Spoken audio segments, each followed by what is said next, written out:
Hello friends, मेरे YouTube channel electrical हंगामा में आपका स्वागत है। फ्रेंड्स, तो मेरी एक सीरीज चल रही है इलेक्ट्रीशियन बेसिक इलेक्ट्रीशियन थ्योरी, यानी कि जितने भी आईटीआई के स्टूडेंट हैं वो मेरे यूट्यूब चैनल को सब्सक्राइब कर लीजिए और अपना कंप्लीट एक syllabus one by video complete upload होती जाएंगी मेरी, और उसको पूरा देखिए और अपना सिलेबस आगे कीजिए। तो फ्रेंड्स चलते हैं, ज़्यादा इधर उधर की बातें ना करते हुए अपने टॉपिक पे आते हैं। तो फ्रेंड्स, आज की वीडियो में देखते हैं फंडामेंटल यूनिट कि फंडामेंटल यूनिट क्या है। मूलभूत इकाइयों को तीन भागों में वर्गीकृत किया गया है, डिवाइड किया गया है। यांत्रिकी इकाइयाँ यानी कि मैकेनिकल यूनिट्स, विद्युत इकाइयाँ इलेक्ट्रिकल यूनिट्स, ऊष्म इकाइयाँ थर्मल यूनिट्स। यानी कि फंडामेंटल यूनिट को तीन भागों में बांटा गया है। आप देख सकते हैं मैकेनिकल यूनिट, इलेक्ट्रिकल यूनिट और थर्मल यूनिट। तो आइए हम देखते हैं पहली यूनिट को, मैकेनिकल यूनिट। विभिन्न यांत्रिकी इकाइयाँ निम्नलिखित हैं। तो द्रव्यमान यानी कि किसी पदार्थ, द्रव्यमान क्या होता है, किसी पदार्थ का द्रव्यमान उसमें उपस्थित द्रव की मात्रा, द्रव्यमान का मात्रक किलोग्राम होता है। यानी कि किसी पदार्थ का द्रव्यमान उसमें उपस्थित द्रव्य की मात्रा, यानी कि कोई पदार्थ है उसमें द्रव्यमान उपस्थित है, उस तो द्रव्य की मात्रा यानी कि कोई पदार्थ है उसका द्रव्य कितना है, कितनी मात्रा में है, तो द्रव्य का मात्रक यूनिट होती है केजी। इसे एम से निरूपित करते हैं। तो आगे देखते हैं वेलोसिटी। कोई कोई वस्तु एकांक समय में जितनी विस्थापित होती है उसे वस्तु का वेग कहते हैं। वेग का मात्रक मीटर पर सेकंड होता है। यानी कि कोई वस्तु एकांक समय में जितनी विस्थापित होती है, मान लेते हैं कोई हमारी एक वस्तु है, हमारी कोई एक वस्तु है ए पॉइंट, इसका ए पॉइंट है, ये बी पॉइंट है, ये पॉइंट बी पॉइंट। यानी कि कोई वस्तु आपकी यहाँ पर रखी है, ये आपकी कोई ऑब्जेक्ट है, ये यहाँ से डिस्प्लेसमेंट होके यहाँ बी पॉइंट पे आता है। तो हम कह सकते हैं कि ये वस्तु यहाँ से डिस्प्लेसमेंट होके यानी विस्थापित होके ये यहाँ पे आ गई। तो इसका ये क्या, ए से बी तक ये क्या हुआ, इसका डिस्प्लेसमेंट हुआ। तो किस वेग से हुआ, तो इस प्रकार हम कह सकते हैं कि इसका वेग कितना है। यहाँ से ये वस्तु यहाँ से चली तो इसका डिस्प्लेसमेंट कितना हुआ, यानी कितना वेग परिवर्तन हुआ। तो इसे वेग कहते हैं, वेलोसिटी कहते हैं वस्तु की। तो वेग का मात्रक मीटर पर सेकंड होता है। तो आगे देखते हैं एक्सेलरेशन यानी कि त्वरण। त्वरण क्या है, किसी वस्तु के वेग में परिवर्तन की दर को उस वस्तु का त्वरण कहते हैं। इसका मात्रक मीटर पर सेकंड होता है। ये सब आपने सिलेबस हाई स्कूल की साइंस में पढ़ा होगा। ये सब दिया गया है हाई स्कूल और नाइन्थ की साइंस में, ये द्रव्यमान वेग ये सब कुछ दिया गया है। फिर भी मैं आपको स्टडी करा देता हूँ क्योंकि आपका बेसिक क्लियर हो जाएगा, पिछले भी पढ़ा होगा तो रिवाइज हो जाएगा। तो देखते हैं, यानी कि वेग परिवर्तन की दर, यानी कि वेग परिवर्तन की दर यानी एक्सेलरेशन क्या होता है, एक्सेलरेशन ए से डिनोट करते हैं। तो वेग परिवर्तन यानी डेल्टा वी, यानी कि वेग परिवर्तन वेग परिवर्तन अपॉन डेल्टा टी, यानी कि टी यानी कि टेकन टाइम। यानी कि कोई ये वेग परिवर्तन है, कोई वस्तु है आपकी, ये ए से चल के बी तक चली, यानी कि वेग परिवर्तन ये आपका ए से बी, यानी कि कितना वेग परिवर्तन होगा, ये आपका डेल्टा बी से ले लिया वेग परिवर्तन दर। और टेकन टाइम यानी कि टाइम कितना लगा, टी, यहाँ से चलने में टाइम टेकन टी लगा, तो डेल्टा टी यानी कि कितना टाइम लगा हमें इसको डिस्टेंस को चलने में, यानी कि वेग परिवर्तन कितना हुआ और समय। तो इसे कहते हैं हम त्वरण, एक्सेलरेशन। तो आगे देखते हैं बल यानी फोर्स क्या होता है, किसी स्थिर या एकांक समान गति से गतिशील वस्तु को खींचने या धक्का देने। यानी कि किसी स्थिर, कोई वस्तु जैसे कि आपकी कोई वस्तु एक स्थिर है यानी कि भ्रामवस्था में है, तो एक समान गति से गतिशील वस्तु को खींचने, यानी कि या कोई एक समान कोई गति है तो गतिशील वस्तु को खींचने या धक्का देने पर उस पर वस्तु स्थिति परिवर्तन लाना।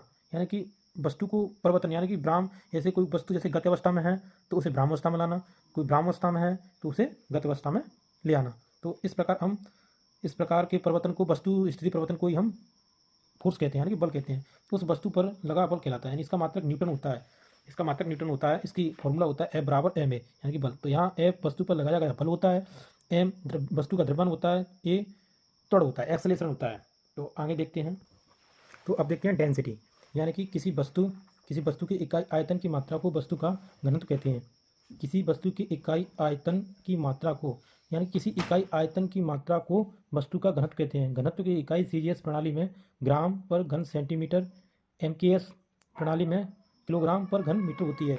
यानी कि घनत्व क्या होता है कि एकांक आयतन पर भार कितना लगता है, यानी कि आपका कोई, हम कह सकते हैं कि जैसे आपकी कोई नदी है या तालाब है, तो तालाब का आयतन इतना है कि मान लेते हैं कि जैसे कि आपका ये कोई नदी है इतनी बड़ी, जैसे कि कोई हम एरिया लेते हैं, हमने एरिया लिया, माना कि इतना एरिया लिया, तो इस एरिया पे जो पानी का ऊपर से जो भार लग रहा है उसे हम घनत्व कहते हैं, यानी कि इसका घनत्व कितना है।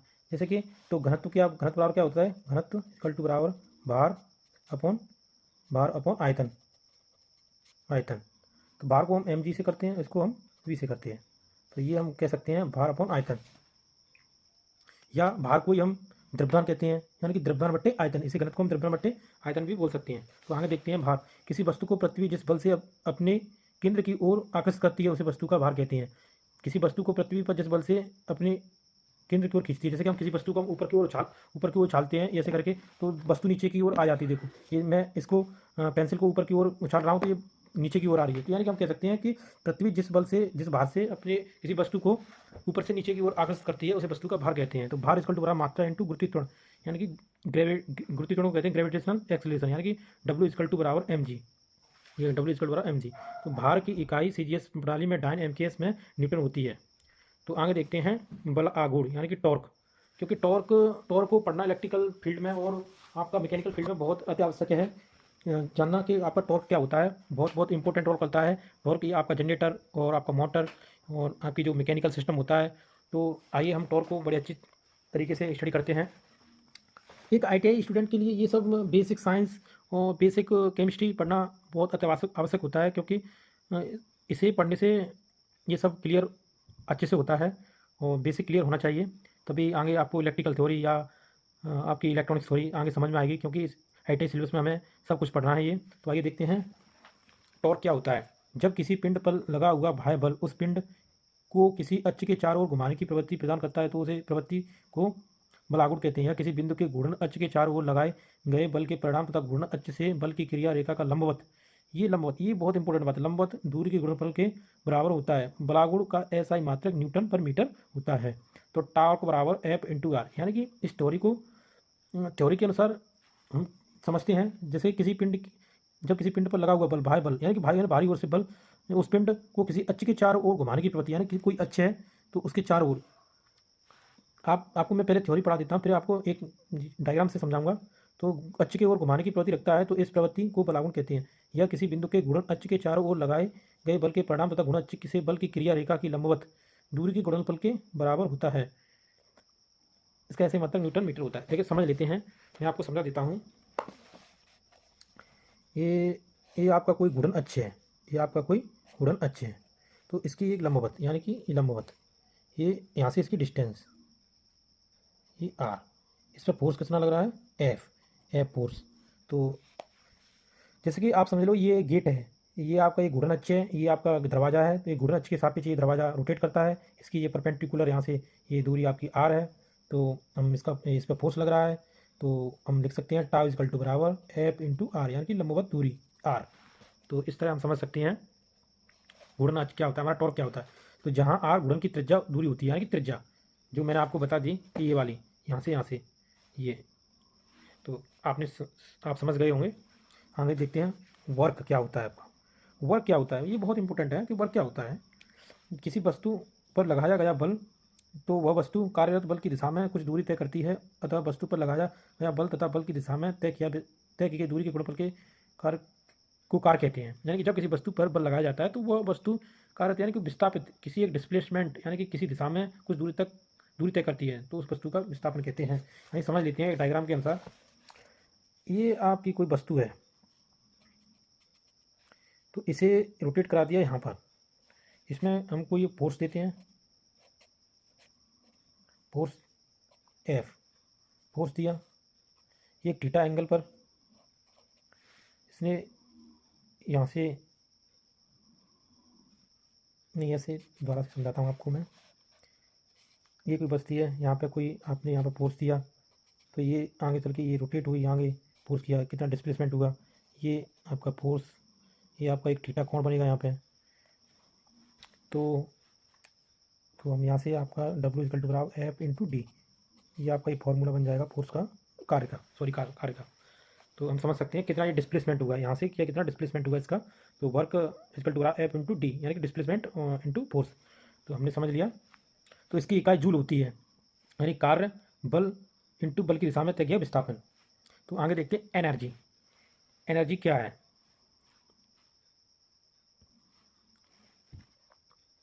एनर्जी कार्य करने की क्षमता को ऊर्जा कहते हैं। इसकी इकाई इकाई कार्य की इकाई के समान होती है।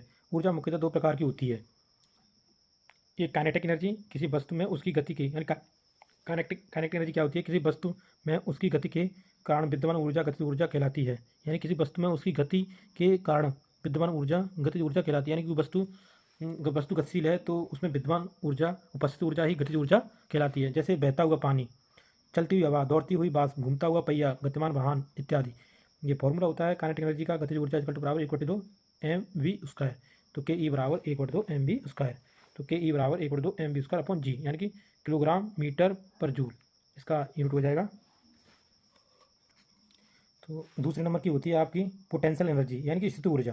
स्थित ऊर्जा क्या होती है, तो आपको एक उदाहरण के जरिए आपको समझा देता हूँ। जैसे कि हमारा हाइड्रो पावर प्लांट होता है, तो ये हमारा डैम्प होता है। मान के चलो ये हमारा डैम्प है, ये रिजर्वर होता है, इसमें ये पानी इकट्ठा होता है, आपका कलेक्ट होता है। ये इससे यहाँ पे पेन स्टॉक होता है, ये आपका पेन स्टॉक होता है। ये सर्च टैंक होता है, ये आपका सर्च टैंक होता है। पेन स्टॉक से होते हुए आपकी ये टरबाइन पर, ये आपकी टरबाइन होती है, आपकी यहाँ ब्लेड होते हैं, ये आपके ब्लेड हैं, यहाँ पे पानी गिरता है, यहाँ से आपका ऑल्टरनेटर कनेक्ट होता है, जनरेटर।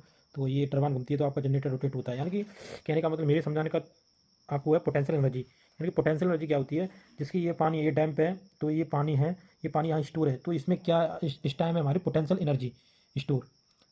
यहाँ पर पोटेंशियल एनर्जी स्टोर है। जैसे ही हम इसको डैम के जरिए इसे पेन स्टॉक के थ्रू इसमें पानी को फ्लो कराते हैं, तो ये हमारी, ये क्या हो जाएगी, हमारी काइनेटिक एनर्जी। यानी कि ये पानी किसमें आ जाएगा, काइनेटिक एनर्जी।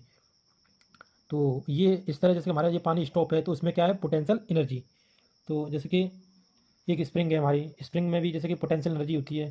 जैसे कि कोई स्प्रिंग है, कोई स्प्रिंग होती है ये, और इसको जैसे अब जैसे हम तन्य करते हैं, खींचते हैं, तो इसमें एक गतिज ऊर्जा होती है। जैसे कि गतिज ऊर्जा होती है, जैसे कि हमने ये यहाँ से यहाँ तक ये इसको लेंथ इंक्रीज कर दी। जैसे हम इसे छोड़ते हैं तो जिसमें क्या होती है, एक स्प्रिंग अपने आप में एक पोटेंशियल एनर्जी होती है, यानी कि स्थितिज ऊर्जा होती है। जैसे इसको हम इंक्रीज करते हैं तो गतिज ऊर्जा बन जाती है, फिर ये अपनी अवस्था में आती है तो इसमें पोटेंशियल एनर्जी बन जाती है। तो आई होप, मैं आशा करता हूँ ये आपकी समझ में आया होगा। तो आगे देखते हैं क्या है इसका फॉर्मूला। स्थित ऊर्जा का फॉर्मूला होता है पी ई बराबर mgh। यानी कि m क्या होता है, आपका द्रव्यमान, गुरुत्वीय त्वरण,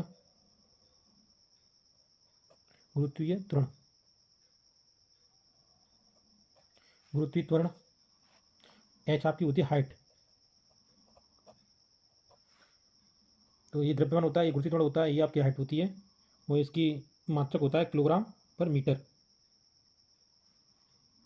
किलोग्राम मीटर। तो फ्रेंड्स, मैं आज की वीडियो को यहीं समाप्त करता हूँ।